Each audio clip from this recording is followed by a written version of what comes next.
Good morning, everyone. I am Priyal Surti and I welcome you all to officially day 4 of our national workshop on research methodology and academic writing. We will begin our first session and I would like to call our today's guest, Dr. Bhakti Gala, on the dais.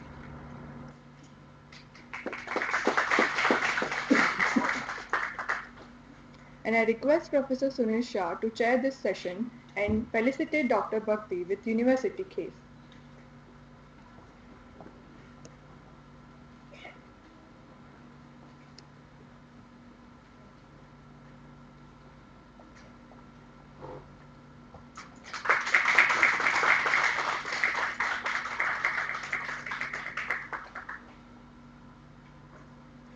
Dr. Bhakti Gala is an assistant professor at School of Library and Information Science, Central University of Gujarat, Gandhinagar. She received her doctorate degree from the Department of Library and Information Science at the Maharaja Sayajirao University of Baroda. Her research is at the intersection of discovery and access to information resource housed in memory and institutions such as libraries, archives and museums, and open access resources as digital libraries and metadata. She has shared her research through journals and conferences indexed in Scopus, Web of Science, and UGC CARA list. She has worked on national and international research projects in collaboration with scholars from across the globe.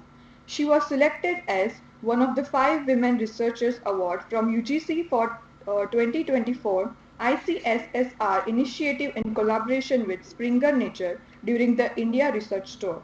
She is the recipient of 2022 Kretsos Leadership Award from ASISNT USA and the 2014 Best Research Paper Award from a developing country awarded by Taylor and Francis. Welcome, ma'am. And now I request Dr. Sunil Shah to take over the session. Yes, good morning to all. Good morning, ma'am. On behalf of Department of English, we all welcome you. Now, this session is going to be very interesting because the after the idea of research or the problem area which you identify related to any research, resources are very important. And many students face problems when it comes to finding the correct resources. We have also come across some dissertation thesis where Wikipedia is used as a source. We have come across a few papers where Google.com is cited as a source. However, today all those doubts are going to be addressed, and ma'am is going to talk about literary resources, where to find what you need, because that is the most important thing in research. So ma'am, over to you.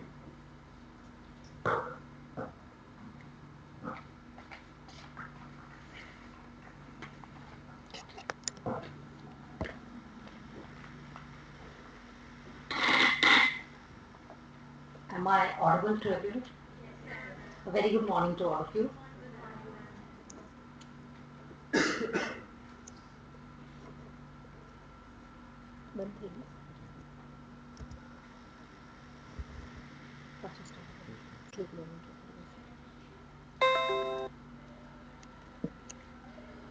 I would like to begin first by thanking Professor Mahesh and Dr. Meher for this invitation and the university authorities for also facilitating the same. It's a pleasure to be here with all of you today. I do look forward to sharing a little bit of what I know in this field with all of you. As Professor Sunil just mentioned, how important it is to look for information resources in any research journey. You know, the word itself, research, is basically re and searching. So you keep on searching over and over and over again till you're right from the beginning of your journey till the very end of the journey, and it doesn't even stop there. When you mentioned Wikipedia, you know, as one of the sources being cited, I remember coming across, and this is an example that I always tell my students, that if you go to the Wikipedia page, any page, I'm not demonstrating that here, At the bottom of the page, there is something like a disclaimer. And disclaimer says that use at your own risk. It's very clearly, in very big capital words, they write it, use at your own risk. I'm not saying that all content on Wikipedia is not right. There's some very great content also there. But the problem of whether you should use this or not, the onus lies on the researcher, which can be a tough task if you have to figure out whether what has been written is accurate, authoritative, and at the same time, what you really need without any bias. So, not taking much of your time, I'll just go through my flow for today. What I'll be doing is essentially going through the what are these literary resources that you should be knowing about, being aware about. I've been told that there are research scholars in the audience. At the same time, we also have students from the postgraduate programs. So I'm hoping that there is something to take away for everybody here. So I'll be talking about what are these resources, where can you find them, and then how do you go about looking for them.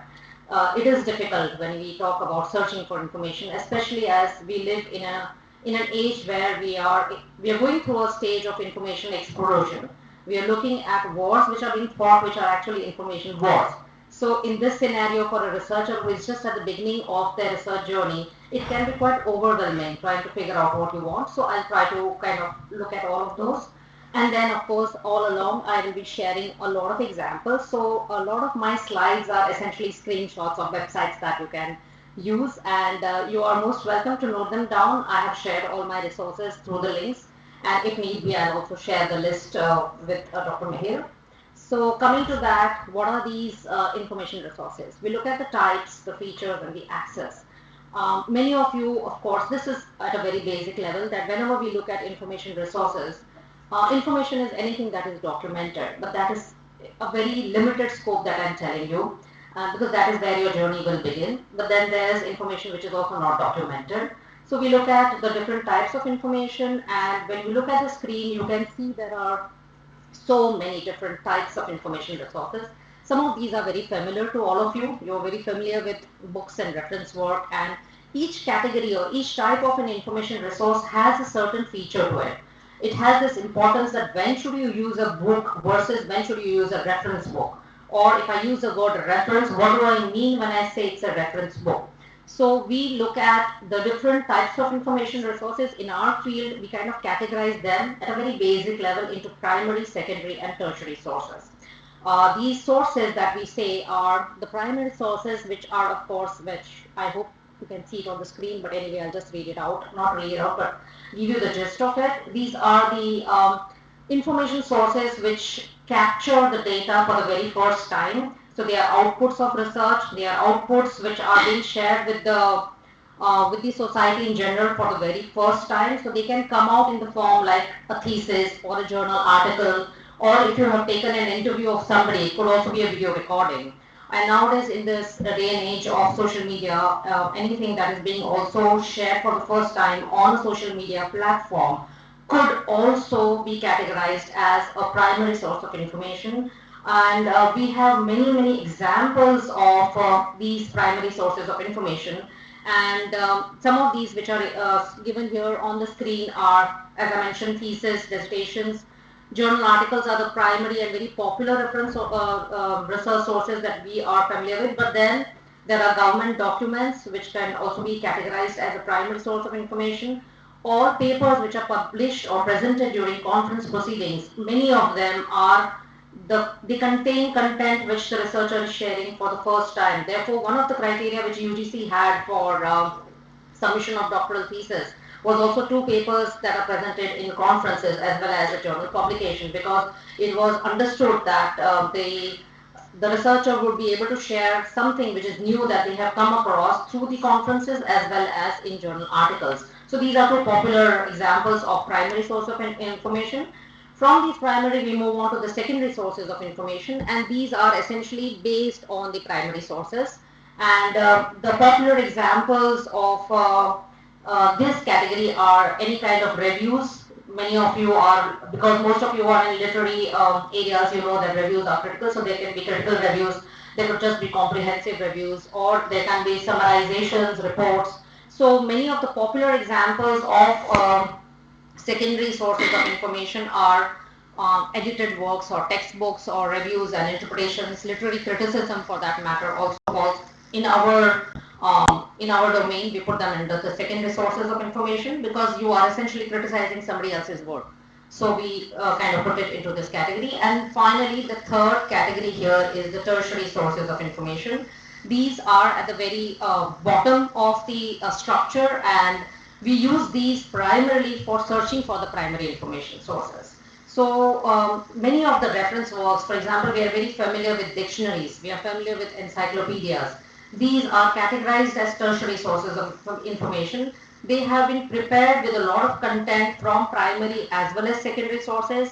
Some of the dictionaries and encyclopedias which are out there, especially the encyclopedias, some very famous popular names we had were Britannica, which no longer comes out with its print edition. They were also written by Nobel laureates. So you will find that there's very authoritative content there, but it's definitely tertiary. It has been repackaged and repurposed for a certain audience and to give you an overview of a particular topic. So interestingly, what happens here is when we look at the reference sources, as I said, these are the tertiary sources, and I'm beginning my explanation with these, that many of us are very familiar with using dictionaries. We are familiar with bibliographies. If we are not, we should be, because a bibliography is going to be a very helpful source for somebody who's at the beginning of a research. It's essentially nothing other than a list of whatever is written in a particular area of research. And there are many bibliographies which are published, ready to use, and these are available in the market as well as in the open format, free format online also. So these reference sources can also include different kinds of handbooks and manuals, etc. We are all familiar with books and e-books, so I'm not going into that much, but yes, books can be, we also call them as monographs, we also call them as multi-part, multi-volumes. There can be books which are serial publications. There can be books which are anthologies, collections on any one topic, and then there are textbooks which all of us are quite familiar with. Newspapers are another very important sources of information research, and they are huge corpuses. They are available in most libraries, and right from current to historical, you will find all kinds of content even in a newspaper, which can be a source of text mining and text research here. Journals are, of course, the other popular source, and we technically call it that a journal is something which is regularly published. It is a periodical publication that is going to come out at a certain fixed periodicity or frequency, and these journals are essentially what will become the focus of any researcher's journey. That is where you will be expected to find a lot of content. Articles may be published outside of the journals also, that it's not necessarily that all articles are published only within journals. We'll be looking at examples of where you will find scholarly articles online also. Then there are databases. I will be focusing on these databases a lot because they are one of the most important sources for information that you can use. And then there are collections like manuscripts and archives. I'll also be focusing a little bit on archives. I found that a lot of literature students, at least at CUG, I keep on going and giving them regular sessions on finding archives and digital archives, because many students seem to be taking up research areas which seem to go towards finding archival content, which is not as easy as finding a library content. So I will, of course, touch on that. Theses and dissertations are the other category of primary sources, which will be the output of your research, which will be thesis. And then, of course, we come to grey literature. Another very important whole corpus of the data comes under grey literature. The reason we call it as grey is that this is content which is not typically published. It is not formal content, but at the same time, it's very important. So just a few years ago, till things were not so prevalent in the online domain, even theses were considered to be grey, because they are not something that were essentially sold in the market by a publisher. Now we have Shodh Ganga and everybody is able to go and look up a thesis, but otherwise thesis was also grey literature. Even now, it's not possible for us to know at any given point in time an area of research which is happening in some part of India. In the real time, if I want to know, there is a lag there. So, there is always this fear that what if what I am doing is also being done by somebody else, somewhere else in India. And so we call it as gray. That is something that is not real time. We don't have a published format. There are many internal reports. We have something we call as preprints. I will be coming to that. For example, in journal publication, what we find is it's a lengthy process for you submit a paper to publish and it gets accepted and then it gets published. It can go from up to 6 months to maybe 1 year, depending on what kind of a high impact journal you have sent it to. So what the scientific community started doing was they couldn't wait for a paper to be published. So they started sharing the prints, we call this as preprints, before printing online. And these portals and domains which were online, they became so popular that they started being accepted by all publishers. Otherwise, one would worry that what if I have uploaded my paper, let's say on ResearchGate and Academia, even before it gets accepted, then it might be considered as a plagiarized copy. But that's not the case with the preprint server. We will be going to that also. So gray literature is another very important area, and we have a lot of ways of finding them.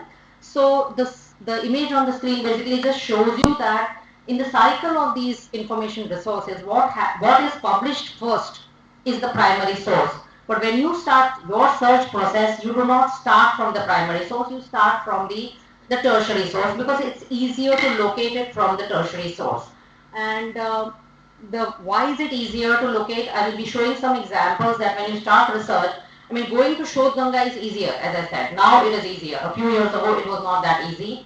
And at the same time, but if you're looking at a journal article, finding that exact article in a journal database will not be that, it will be quite time consuming. So for that, we have many tertiary resources which will help us to kind of go to reach that resource as early as possible. So coming to my second part of this presentation is where are all these varieties of resources that I just shared with you, where do you actually go and find them and where do you look for them? So of course the obvious, although I have put libraries, archives, repositories and databases, I know that most of us would actually go to Google and search for it over there. We really wouldn't go anywhere beyond Google. So there is, I would suggest, and this is what I'm trying to do through this today's discussion, is one thing we have observed is whenever Google searches for something, it's a general search engine, and it tells you that within a few seconds how many millions and millions and millions of records have been actually retrieved by Google. And there's no way you are going to go even beyond the first page, clicking on every link. There's no way you are going to know that the first link which is being shown to you, why is it in that first position in the first place? Nobody even thinks about it. That is an important question that you need to think about, that if a link is there in the first place in your Google search, there is a reason it is there. And there are many factors which make it possible for that particular link to be up there. There is going to be a kind of manipulation which goes into a certain link being on the top. It could just be that everybody's clicking on the wrong thing and it made it to the top. You will never know that. So therefore, we always say that it is always best to go and look up resources in a library. But then I can't just say library without accepting that there are challenges to using libraries. A lot of our libraries do face the challenges of insufficient resources. We don't have everything that you want to look for, or you're searching for something and your library just doesn't have it. So what has also happened in the last few years because of the web and internet is that if your library doesn't have it, some other library will definitely have it.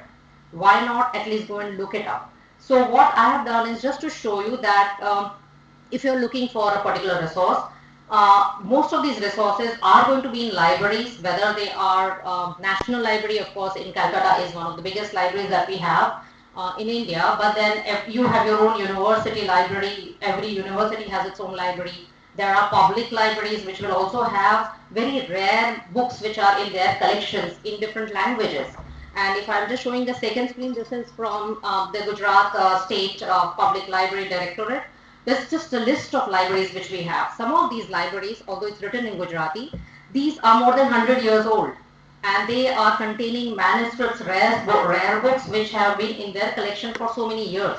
And this is just a list of the granting aid libraries which are sprinkled all over the state. So even knowing about them itself is not such an easy task. You wouldn't even know that there are such libraries. So make an attempt to at least find out where these libraries are. It is available online. You just have to, and this website is also accessible in English. You can just translate the content into English, but you'll at least know the names of the libraries. And then I will show you the next step is that how do you look for it in the library.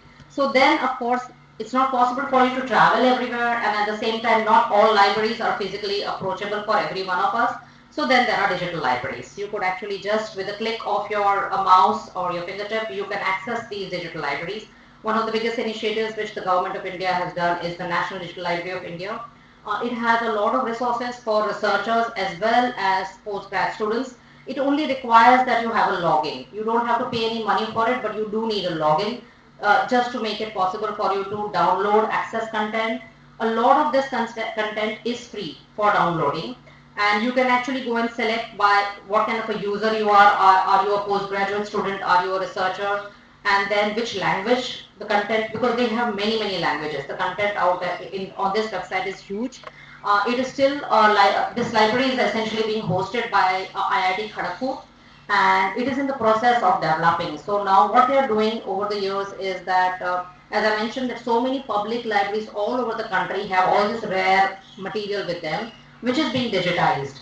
So gradually they are trying to bring everything into this one platform.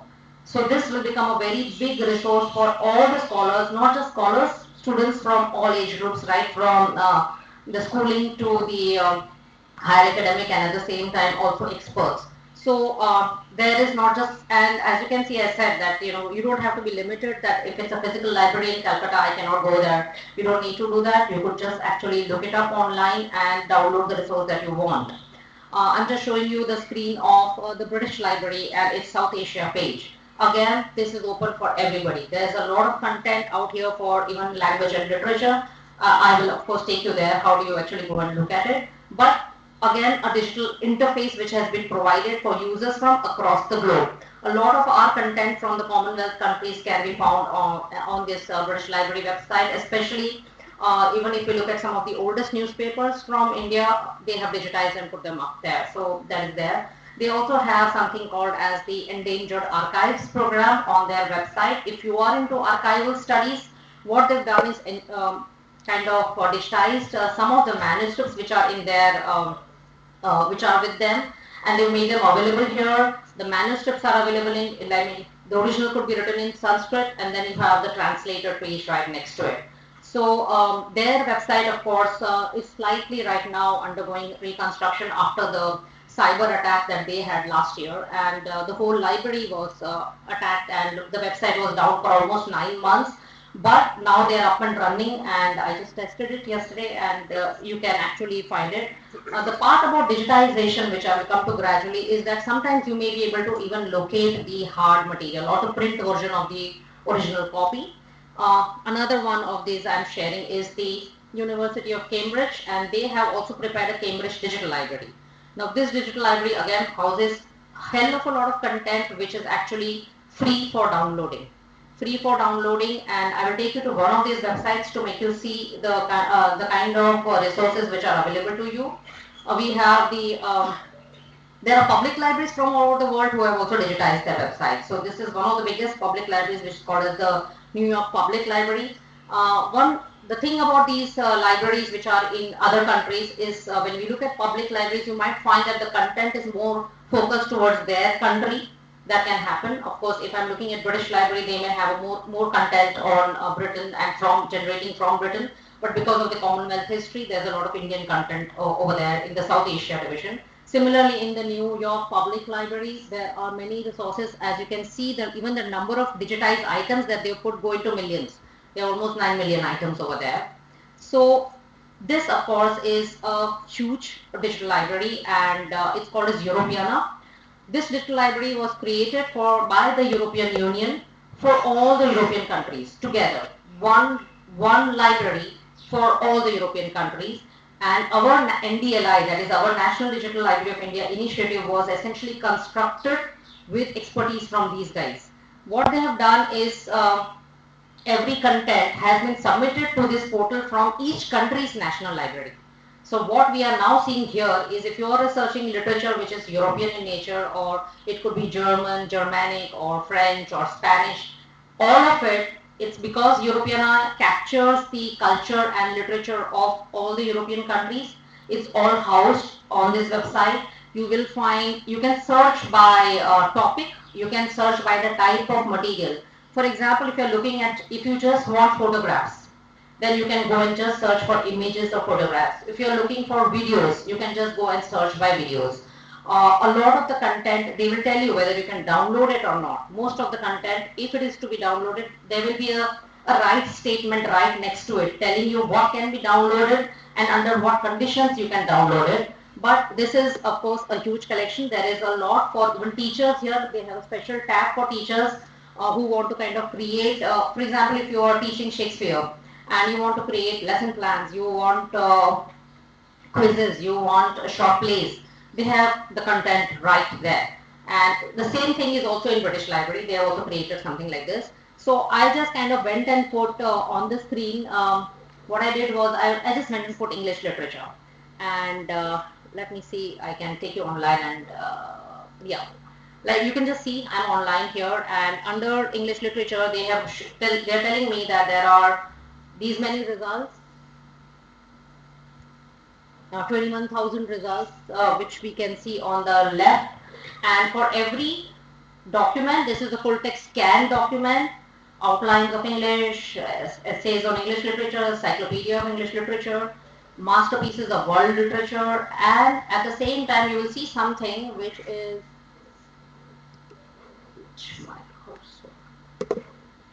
on the right side. You can see this, there is a statement which says, can I use this? To the right of the screen at the bottom you can see, can I use this, and you will see a statement which tells you what. So I select the content and then I can actually just, the page started opening, and you can either download it, save it. So whatever are the right statements present over there on that website, but they have almost this content available under English literature is what I found. Coming back to my presentation. Yeah. So the other than the libraries, I was mentioning that yes, there is so much of content which is available in archives. How are archives different from libraries? Libraries essentially have one main function, is that we give out the content that we collect. So students can issue whatever you want, whatever you are interested in. In archives, that's not the case. It's basically kept over there for permanent storage. They have identified material which they know that needs to be preserved for a very long time, and you can go and use it over there, but you cannot take it out of the archive. So there are restrictions to even visiting archives. You need to take prior permission if you want to use an archive. Every state has an archive. And then we have the National Archives of India. So archives also have, they are available as, they are present as physical premises where you can go and visit. But at the same time, we also have the digitized archives, and digitized archives are what have now become a very big resource in terms of capturing what the common people are talking about, writing about. And these are cases where people have scanned their material, they have scanned their experiences, they have indexed, they have photographed, everything is available on these archives. And so what can you find in an archive? Typically, it's unpublished materials, most of it. There's a reason why it is in an archive. So a lot of government reports are in archives, and if you want to use, you need permissions to use that. You will find a lot of primary and secondary materials also in an archive. Diaries, letters, if you're looking for, you will find them in an archive. Photographs, hard to find material. And similarly in the digital archive, whatever has been digitized, you'll be able to locate it over there. The physical copy might be available in the archive, but we do find that. Then there's also a lot of content which is 2D, 3D, they have kept it in these archives. And of course, this is the website of the National Archives of India. It is called Abhilekh Patal. They have so many resources over there. And the papers, you can see digitized pages are also going into digitized records and digitized pages. They have maps, there's like collection of cartographic records. These are free to use. What I'm showing you are the free to use content. There are papers from Kasturbai Lalbhai, there are papers from P.K. Malviya, Oriental Records, and many others. So this is basically a Government of India initiative to digitize and keep this content, and so every year new content is being added to this archive, the National Archive. What IIM Ahmedabad has also tried to do is they have been trying to create and identify all archives in India. And on their website, on the IIM Ahmedabad library website, you will find that they have come up with mapping of the archives in India. So these archives, I have only shown a few of them. We have, for example, archives which are from all over India. We have archives like the People's Rural Online Library. We have the Kabir Project. We have archives which are coming in from the corporate industries like Wipro, Godrej. They all have their archives. Every university is creating an archive, like the CEPT in Ahmedabad has created its own archive. IIM has created its own archive. All the IITs are creating their own archives. These archives, the institutions are creating these archives are to safeguard their own documents and make them available for researchers for future. And similarly, this whole initiative which was done by IIM was in collaboration with UNESCO, as well as we have a center in Delhi called as the IGNCA, Indira Gandhi National Center for Art and Culture. So they came together to kind of create this. It has been published as a book. At the same time, it is on their website available with every archive there, where is its location, what kind of an archive is it, and if there is a URL, you can even click it and go to their website. So we have more than 722 archives in India right now. And these archives, many of them are just private archives. People who have written about things, there can be archives which have come out of small projects, small researches, but they are part of the mainstream archive movement now. The other feature which has a development which has taken place in the last 1 decade is something which is called as an institutional repository. This is also given a criteria in the NAC when the universities are accredited with NAC. They look at a library from certain parameters. And one of the parameters they always look is, does the library or does the institute have an institutional archive? Now, what is this institutional archive? As the name suggests, it is a place where all the scholarly or research output which is coming out of the institute is kept over there. The digital copy is kept over there online. So it's like a showcase. People can show the institute can show what all research is happening in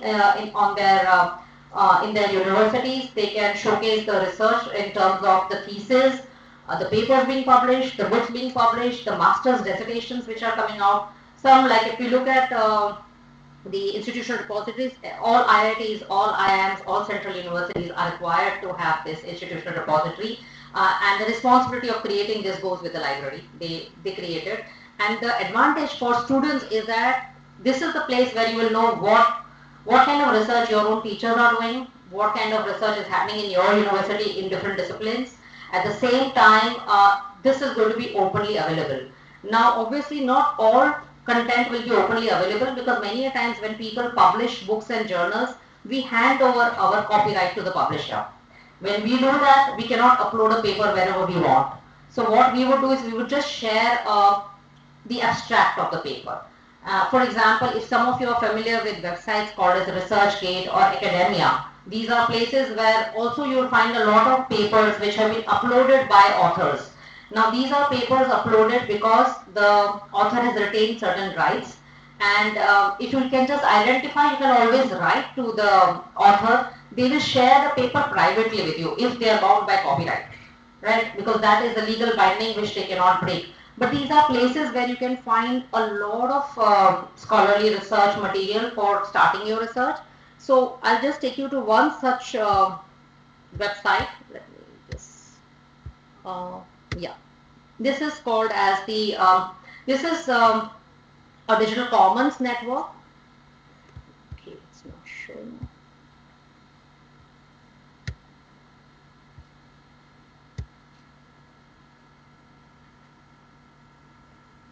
Yeah. What you're seeing here is a network where 707 institutions have uploaded their papers. There are papers written by authors from all over the world, and the circle basically just shows disciplines, social sciences, behavioral sciences, and then it's exploring arts and humanities. I'm just clicking on the arts and humanities for your benefit, so that because it will capture the languages. If you look at this, within this arts and humanities, you have French language, you have history, you have, I click on anything, religious content, you have music, then you have art and design, rare ethnicity, there is a lot of content. So what is being done here, this is all open material, free material for people to download and use. And yeah, so what I have done on my next screen is I'll just go and search here for English literature just to show you the kind of content which is put here.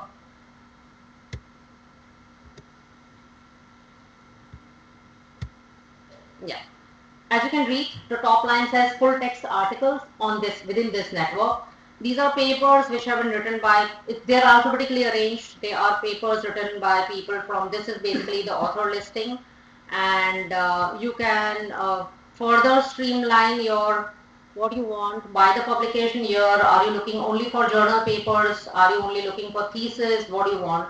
You can just, are you looking for PDF, images, whatever you're looking for, you can filter it further and ensure that what you want is available there. You can just use it for your general search. You can even be more specific when you're looking for content by putting it here in this search bar. So this is of course the Digital Commons, and if you see my screen, it actually shows that in the English language and literature, it had 48,228 articles and content which is freely available for people to download and read and explore.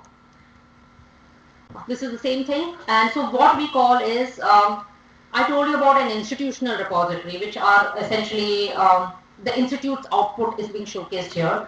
What we are also seeing globally is that such kind of websites, which I am calling them as repositories, that is a technical word which we use, these have been created for disciplines all over the world. So similarly, this one is only for English language and literature. There are such repositories. This is not just the only one, but there are repositories like these for every discipline, where there's a lot of free content which has been made available so that people can read and access it. Another one which I am sharing right now, this is from the Social Science Research Network, and this is where people are uploading their papers free. As I was telling you about preprints, if you want to read papers which are, your library is not subscribing to certain journals, but the authors would have uploaded these papers here with permission from the publishers, because this is now owned by Elsevier, which is a big publisher. Earlier it was a free website, and you can find a lot of papers here, and these are called as preprints. The reason we call them as preprints is because before actually getting published, they have been made available here. So we call them as preprints. Many papers are here. You can also see the statistics on the right side, which shows that there are 6,737 authors who have uploaded their papers here. 7,000 papers are there. How many people have downloaded these papers, right? So, and you can use these.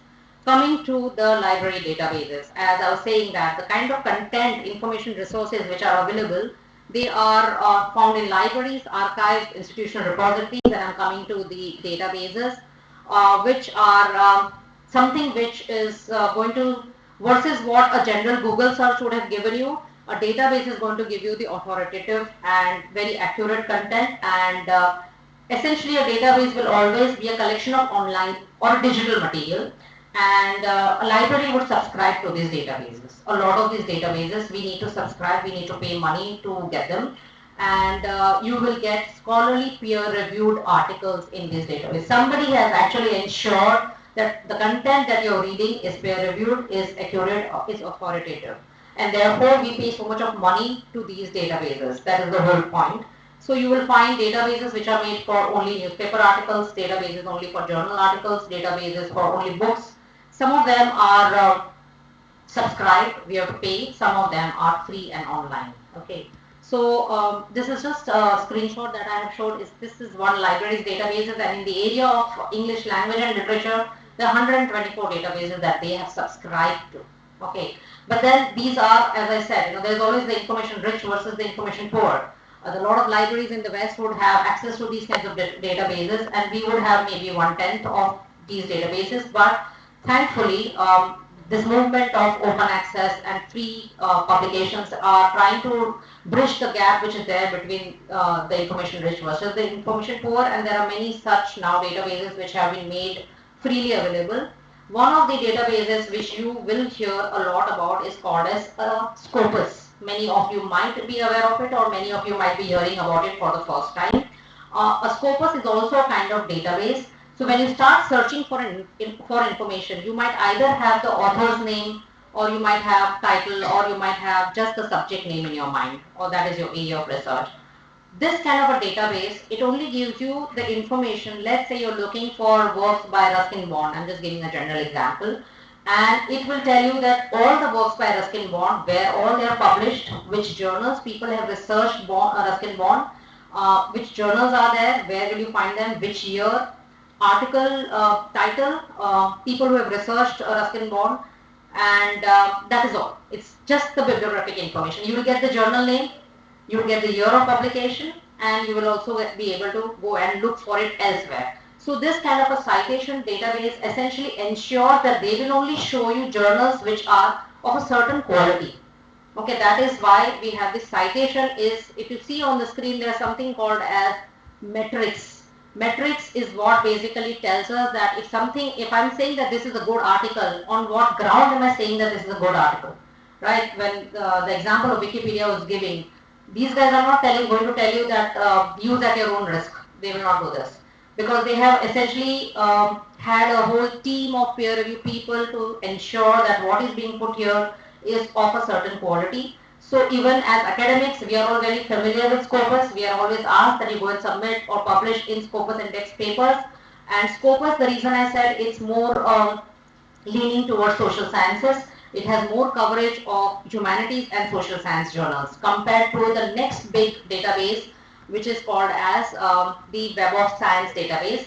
So just before I go to Web of Science database, from the Scopus website, again, this is not a free database. Most of the libraries need to subscribe to it, but there's certain amount of information that you can get free as a scholar. Again, you have to create a login ID here, but you will at least get the name of the institutions you're looking for, journals you can get. There's a lot of data also available there. So there's some kind of content which is freely available, but not everything. Institution needs to subscribe to these databases. None of these citation databases are free. We pay good money to get them. And this one, of course, was before Scopus became so famous and popular. Web of Science was the database. Again, citation database. I will get same information: title, author, subject. I try to search for something, I'll get it here. The only thing which is important here is that there is something called as an impact factor. That is, every journal, if I say that this is a top ranking journal, how do I call it? It's a top ranking. So in the journal publishing industry, there is a number. There is a metrics number which is calculated, and every journal is assigned a factor, impact factor, based on how many people are reading their papers, how many people are actually using those papers. And the Web of Science database is predominantly the creator of this impact factor. And I'm sure a lot of the faculty people who are here might be familiar with impact factor, because even our promotions are sometimes linked to the impact factor. They are linked to the Scopus indexes and also the UGC list indexes. This is all done to ensure a certain quality of where you are publishing, and at the same time also where researchers are going and looking up the content, and you get, as I keep on repeating the phrase, but authoritative and accurate content to the kind of and here you can see that they have something called as Arts and Humanities Citation Index. Web of Science is very, it leans towards sciences, unlike Scopus, which leans towards humanities and social sciences. So you will find more journals from English and the humanities in Scopus compared to Web of Science. As researchers, even if your library is not subscribing to these databases, one thing what we are lucky in Gujarat we can do is, you can just get permission to use InfibNet, which is located in Gandhinagar, for a day. They allow you access to use their databases. They are the provider of all these databases all over the country. We have an initiative called as Shodh Sindhu, through which a lot of universities are buying these databases, but researchers can access this by just a letter of introduction. You go and sit there. We have sent a lot of our students over there because we also don't subscribe to certain of these databases.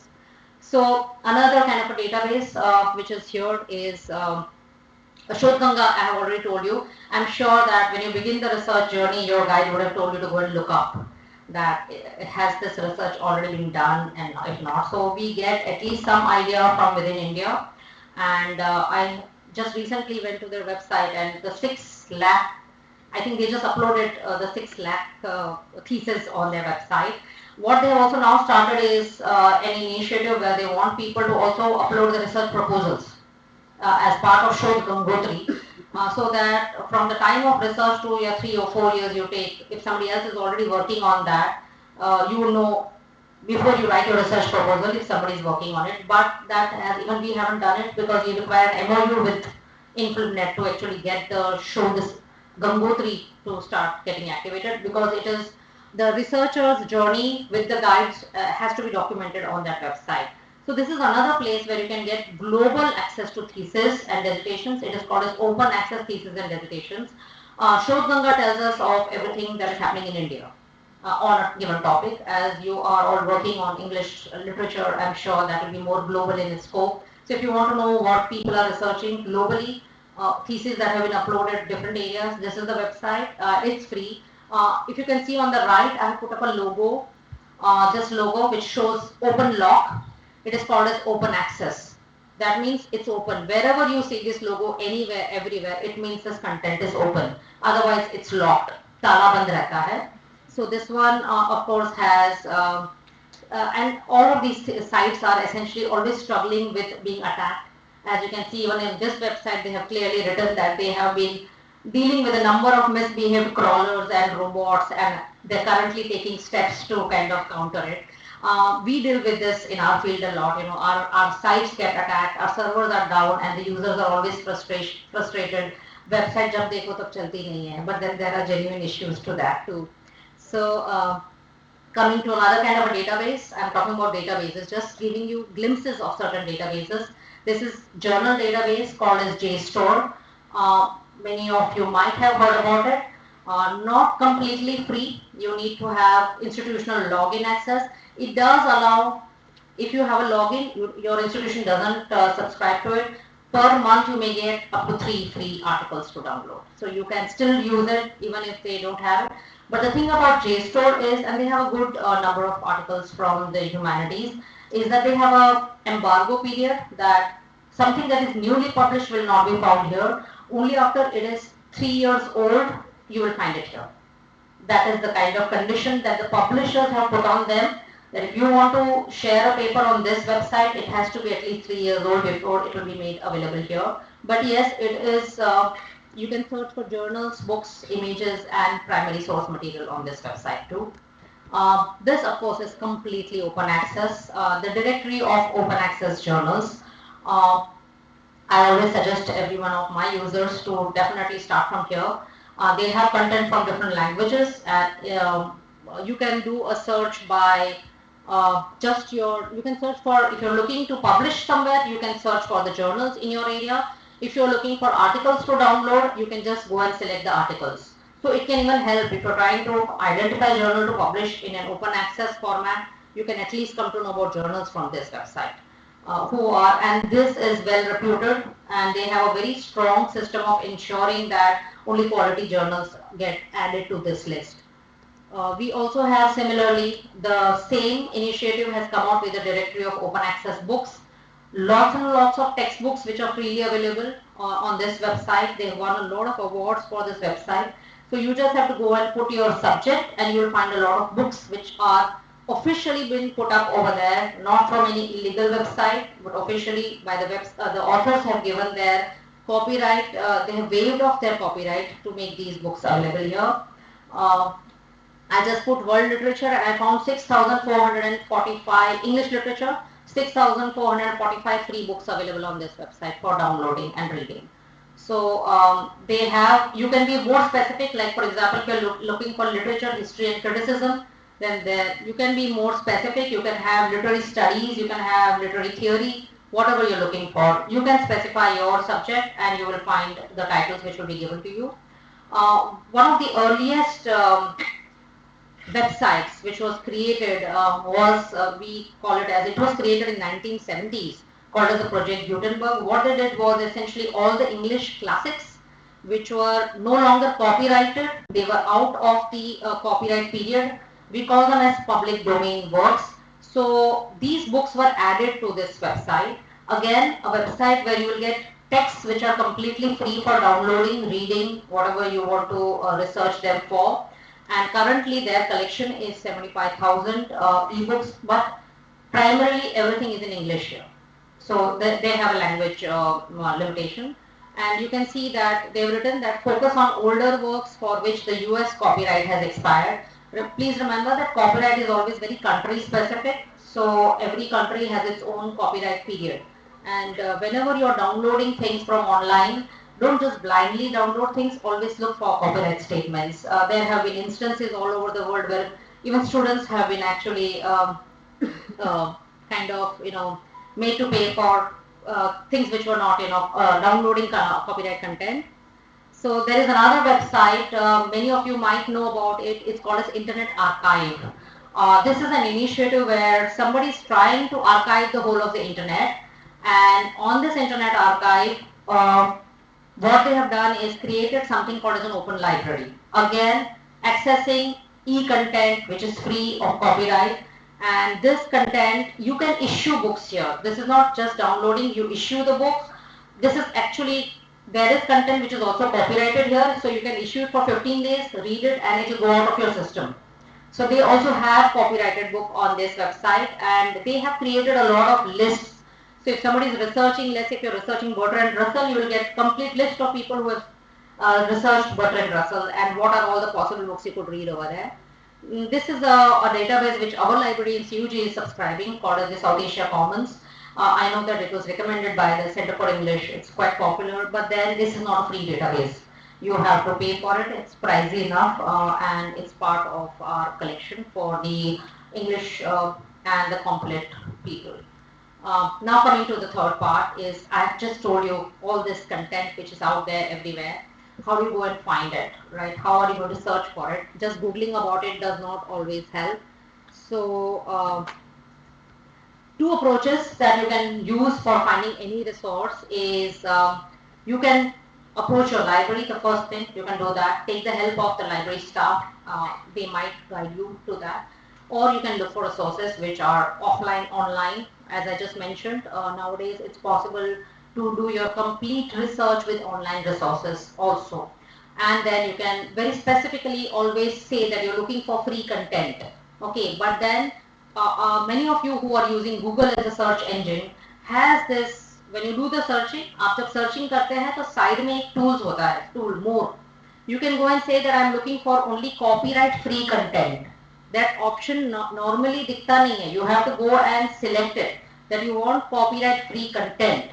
That will put you in the safe zone, that you are downloading and looking at things, whether they are photographs, images, videos, everything that has been made freely available online. Okay.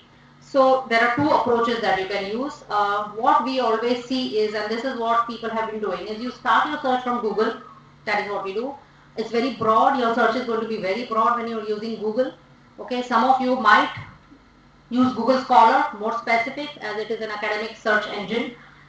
Then you may actually come to the library, you may go to the library, you may not even go to the library, but Google Scholar and Google might show you content which is actually lying in some library, or it is lying in some institutional repository which is hosted by a library. Okay. And then ultimately, if you want to use really great content, it's always best to use a database, a specific database. I just gave you a list of so many databases which are out there. Learn how to use the library catalog. It's very important. This is just something that I pulled up from the Veer Narmad as I was coming here, and I was looking at their catalog, and I found that they seem to be having a page for the PhD Facilitation Center, and they have an OPAC which can be used, and Shodhganga of course is there for finding these, and the catalog also lists all the books which may be useful for doctoral students, so research methodology books on their website. Some of you are smiling, so I don't know what could be the reason. My students smile when they have to use the CUG library. Okay. That's good to know then, because my students smile. They said, "Ma'am, other time website chalta nahi hai." So then I have to call up the library and like, yeah, what? I am a teacher of this course. At least don't do this to me. Telling them about VNHU website. Yeah. They are smiling because they have not opened it. Okay, so you can, as I said, begin your journey, your information search journey from your own library. It's always the first place to start. Ask for help. You can always ask your teachers, your faculty. They would know a lot more. They could guide you to places. You could go and look for things.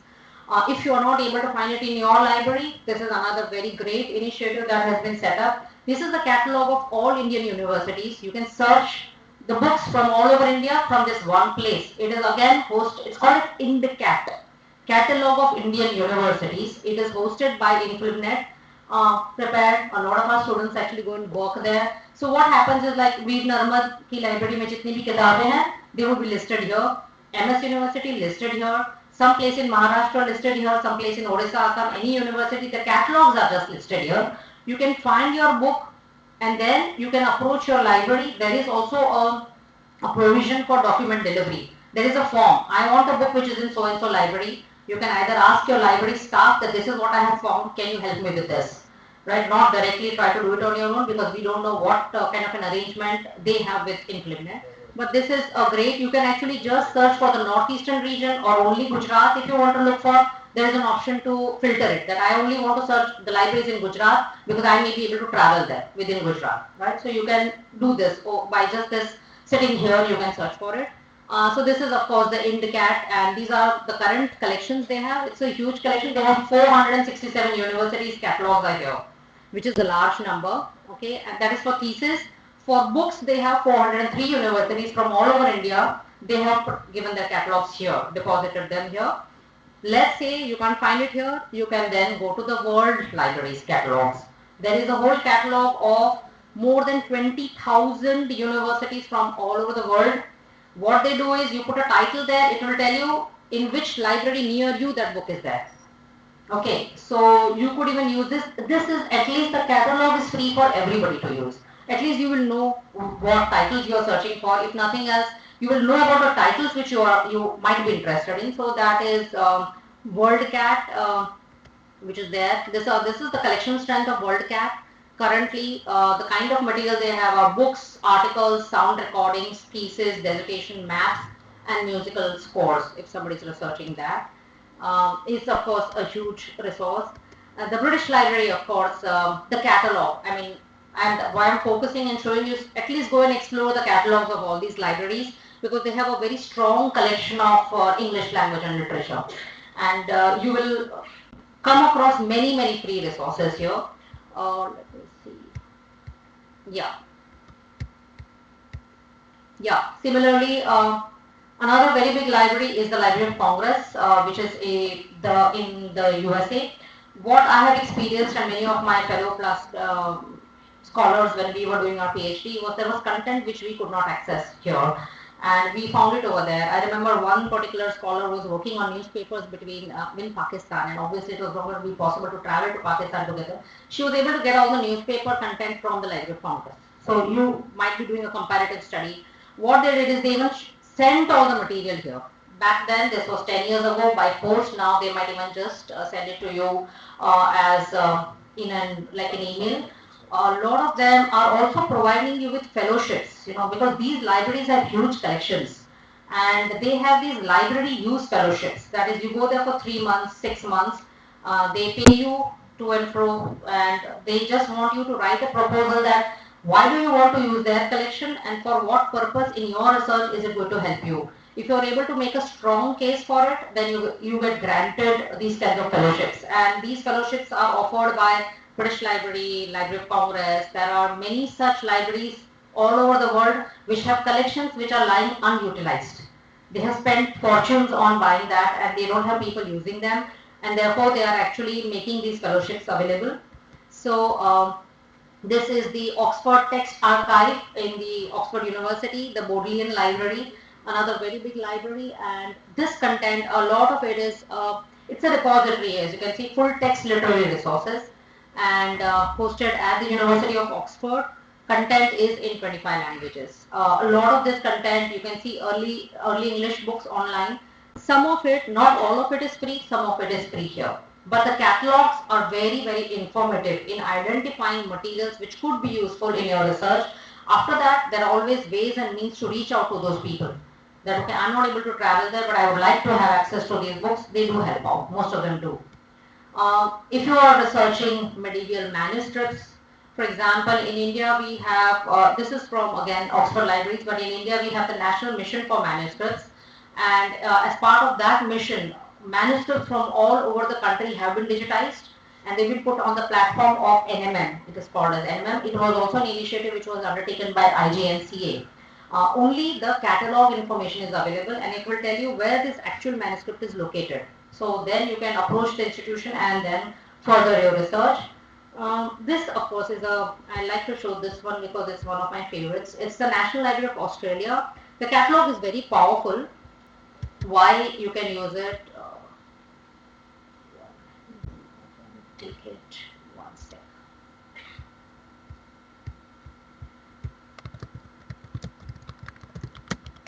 What it does is, it is the National Library of Australia, and Trove is the name of their digital library.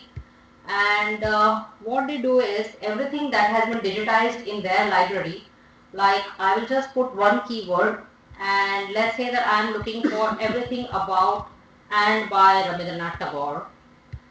And you can see here they have content which will be pulled up from newspapers, magazines, images, books, libraries, diaries, audio, video, everything. I'm just doing a general search, and 2000 results they have found where Rabindranath Tagore is mentioned, and they start arranging things. This is not something that Google would do for you, as you can see, and it did not even boast how much time did it take to actually get this information for you.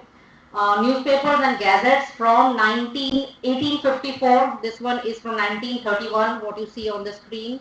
An article maybe, and they've scanned it and put it over there. Another article from 1920, 1938, magazines, newsletters, wherever, who wrote them, and from 1925 in other languages also. Images, maps, artifacts where Tagore is in somewhere linked, all put up online. All research people have researched Tagore profusely, so there are reports written about him. Books and libraries and diaries, letters that he would have written to people all over the world, whatever they have in their collection, they're categorizing the content and showing it to you. So if nothing else, it helps you in your research. So I use this catalog even for searching. If you are looking at Gitanjali, you want to hear Gitanjali in his own voice, then you can actually even find it here. It is there on many other websites, but you can even find it here. So people, organizations, there are so many societies which have been formed around Tagore's area of work. So there are websites which are dedicated, lists which people have created, and it goes on and on. Just one exposure to what a good catalog can actually show you. So let me just see. Yeah.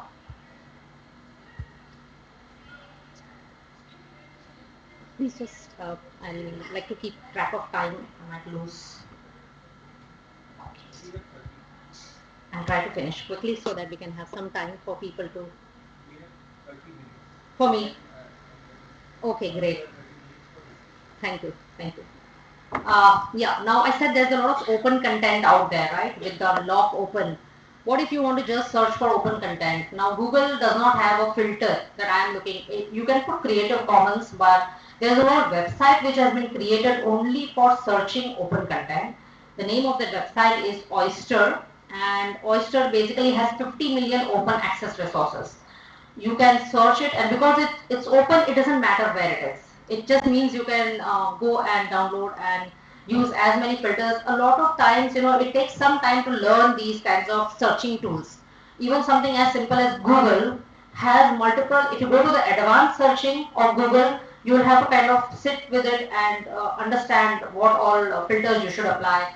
What kind of, what we call them as Boolean operators, and or not. It requires some kind of work.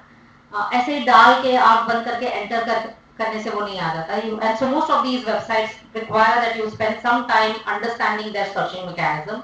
And so OCLC also, again, I mean, that is the body which has prepared this. What do they have in this 50 million open? They will have a lot of digitized books, articles, text, audio, video, photographs. There's also data sets. I'll come to that, thesis and research papers. Other than catalogs, we have something that we call as finding aid. Now, I told you that if you're going to a library, you're going to use a catalog. The libraries prepare catalogs. The archives prepare finding aids. Okay, so if you want to search in an archive, as I told you, the archive is not open for everybody. You need permission to use it. And the content is very unique. So even the catalogs, we call them as finding aids here. And so they are, of course, tools which can help you in locating any kind of an archival content. I'll just show you one example of an archival content to give you what kind of content is possible in an archive.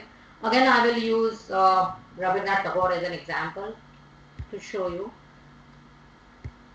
So this is the Library of Congress. Because it's one of the biggest libraries, it also has a lot of archival content. What they have done is you can search by the name of the collection, you can search by date, location, or by subject, okay, and everything is arranged alphabetically.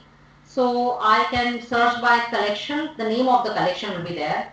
You may or may not, if you're looking by subject, you can do a subject search. Now these are just people's names.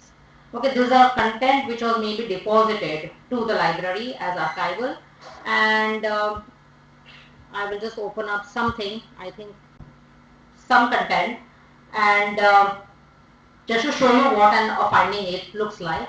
So it tells you that this collection is the name of this collection. Oh, sorry, it's not projecting, duplicating my screen.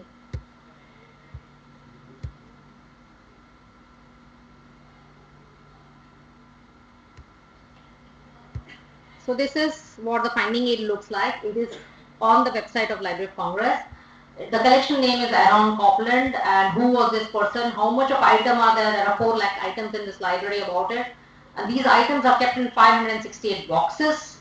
And who is this person? If you want to know, it consists of published, unpublished music by this person, and different kinds of materials which were collected over a period of 50 years, letters which were written by this person, all of that is collected here. So if I were to go and essentially just put, again I'll just go and put Rabindranath Tagore here to show, I just want to know, is there anything on Tagore in this, on this, within these finding aids. And I discovered that letters which were written by Tagore to other people are part of their collection also, which would be normally very difficult to, so I'm going to do a normal search here by keyword, and I'm going to put his name here. Wherever his name is there in any of these huge collections, it will just pull it up for me and show it to me.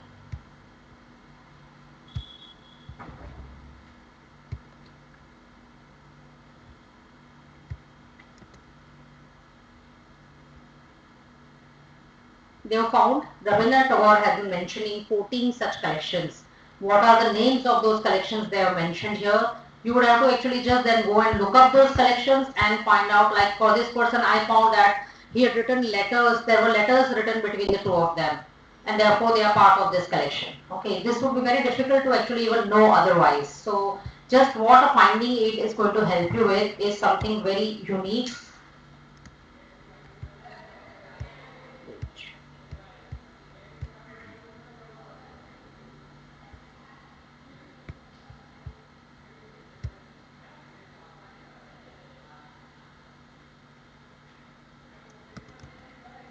Many such libraries, what they've also done is they have made, for example, if you're studying Jane Eyre at the collections of maybe Jane Austen, the first handwritten text by the author they've been digitized and they've been kept online on these websites where maybe the family just handed it over, the original writings.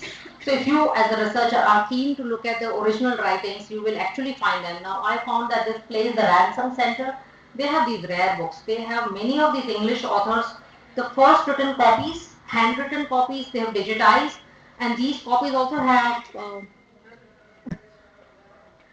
okay, so these copies also have, uh, should I wait, Mihir?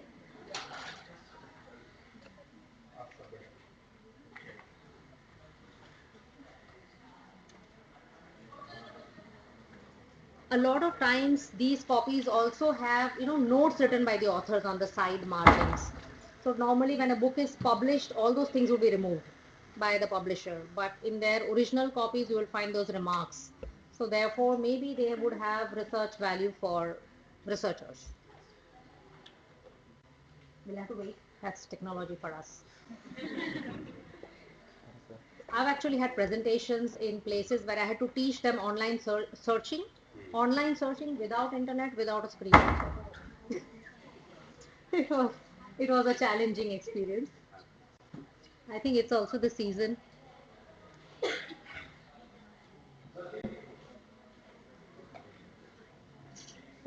this thing is showing the light.